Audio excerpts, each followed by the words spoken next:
In other news, St. Lucia's Communications and Works Minister led a team from his ministry today to the site of a stretch of road in Forestiere, which has been deemed a hazard to motorists. Just yesterday, a vehicle using the road ran into a ditch. Here is DBS's Christy Rakai. Ministry officials toured the area today. They say this assessment of the road was long overdue and not in response to the incident yesterday where a vehicle landed into the ditch at the same spot on the Forestiere Road. Works Minister Guy Joseph says the weakness in the road is something they want to avoid in future, which is why they are taking the necessary precautions. Generally, I think that this project is long overdue. Being a resident of the community of Forestiere, I've been under immense pressure, but one of the things I have to be sure of is that we find the best solution to the problem. It's not a matter of rushing in there and just going ahead and put down a wall. I think because we had this failure during Derby in the 90s, and then we have seen the failure of that section of the road at the very same spot that it failed during Derby.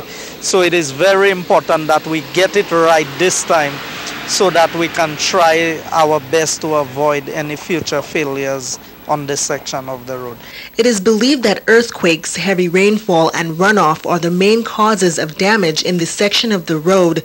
Unlike the other section some 100 yards away at Tiroche, it is said that utility structures like water and communication pipes are the causes.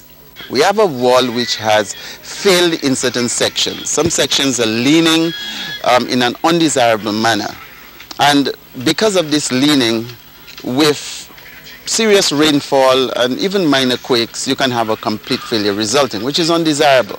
So what we're trying to do is to make the best use of what we have already. For example, removing the linen baskets and modifying the design slightly so that we can save a bit of money and have a structure which is resilient to sliding, a structure which is resilient to earthquakes, etc.